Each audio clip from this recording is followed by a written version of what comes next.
کیا ہمیں ہندوستان سے خطرہ ہے؟ کیا ہمیں کسی دوسرے دشمن ملک سے خطرہ ہے؟ ہو سکتا ہے ہو، مگر ہمیں سب سے زیادہ خطرہ ایک ایسے ایٹم بم سے ہے جسے ہم خود پروان چڑھا رہے ہیں، جس کے نتیجے میں ایسی تباہی آ سکتی ہے جس کا ہمیں اندازہ ہی نہیں۔ کچھ دن پہلے قادر پٹیل جو وفاقی وزیر صحت ہیں، ان کے ایک بیان کو خوب تنقید کا نشانہ بنایا گیا۔ قادر پٹیل نے کہا تھا کہ جسے بچے پیدا کرنے کا شوق ہو وہ کسی ایسے ملک چلا جائے جہاں مسلمان کم ہوں۔ جناب، اس میں غلط ہی کیا ہے؟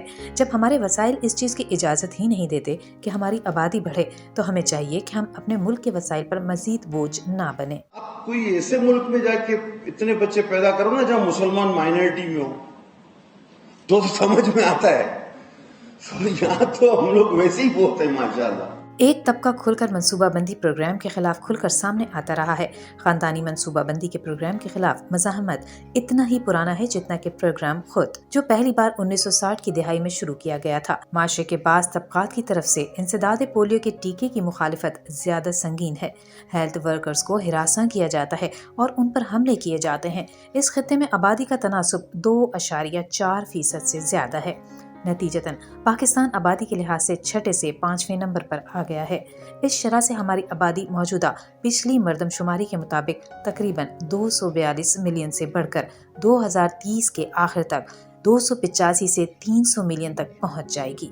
یہ بات قابل غور ہے کہ مشرقی پاکستان میں علیحدگی کے وقت زیادہ لوگ تھے، جہاں آج آبادی صرف 164.7 ملین ہے۔ ہمیں جہاں بنگلہ دیش سے دیگر چیزوں میں سیکھنا چاہیے، وہاں ہمیں اس کی آبادی کے کنٹرول کرنے کے فارمولے پر بھی عمل کرنا ہوگا۔ یہ ممکن نہیں کہ گھر پر 1 کلو آٹا ہو اور کھانا کھانے والے افراد 11 ہوں۔ یہی حال پاکستان کا ہے۔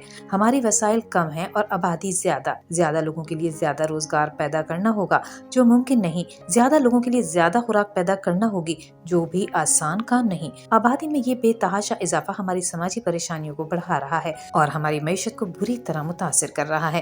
لیکن سب سے زیادہ تشویشناک عنصر یہ ہے کہ کسی بھی سطح پر آبادی کی کوئی منصوبہ بندی نہیں ہے۔ در حقیقت لوگوں کو خود ہی سوچنے کے لیے چھوڑ دیا گیا ہے۔ پاکستان کے حالات تیزی سے بدل رہے ہیں، جو بد سے بدتر اور بد سے بدترین کی طرف تیزی سے موڑ لے رہے ہیں۔ آبادی میں اضافے کو کنٹرول کرنے کے لیے حکومت کی طرف سے مداخلت کی ضرورت ہے، کیونکہ ہمارے وسائل کی کمی ہے۔ آبادی کی منصوبہ بندی کی پالیسی صوبوں پر چھوڑنے کے بجائے وفاقی سطح پر لانے کی اشد ضرورت ہے، اور یہ اتنا آسان نہیں۔ ہمیں مذہبی طبقات کو آگے لانا ہوگا، ان سے کام لینا ہوگا۔ اس وقت مولانا فضل الرحمان سے بھی کام لیا جا سکتا ہے، جبکہ دیگر مفتی حضرات جو کابل میں پاکستان کے نمائندے بن کر گئے، ان سے بھی کام لیا جا سکتا ہے، کیونکہ ان کے بغیر یہ کام ہونا آسان نہیں۔ یہ ستم ظریفی ہے کہ ایوب خان کی حکومت کے بعد پاکستان میں آبادی کی منصوبہ بندی غائب ہے۔ اگر ہم وجوہات کو شمار کریں تو جنرل ضیاء کی حکومت اس کے لیے بدترین دور حکومت تھی۔ بظاہر سوچ یہ تھی کہ ایک بڑی ناخواندہ آبادی سوویت یونین کے خلاف جہاد کو ہوا دے گی۔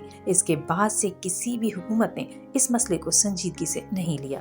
ان میں سے اکثر کو خدشہ ہے کہ کوئی بھی قدم ایک ہنگامہ کھڑا کر سکتا ہے جو آبادی کی منصوبہ بندی کو علماء کی طرف سے غیر اسلامی قرار دے گا۔ بظاہر پاکستان کی قیادت ایسے مولویوں سے خوفزدہ ہے۔ میرے خیال میں یہ قیادت کی ناکامی ہے کہ وہ قوم کے بہترین مفاد میں فیصلے نہ کرنے کے باوجود یہ سمجھتے ہیں کہ آبادی کی منصوبہ بندی بالکل ضروری ہے اور یہ غیر اسلامی نہیں ہے، لیکن کوئی قدم اٹھانے سے کتراتے ہیں۔ یاد رہے، یہ ایٹم بم ہے، جس پر قابو نہ پایا گیا تو ہم تباہ ہو سکتے ہیں۔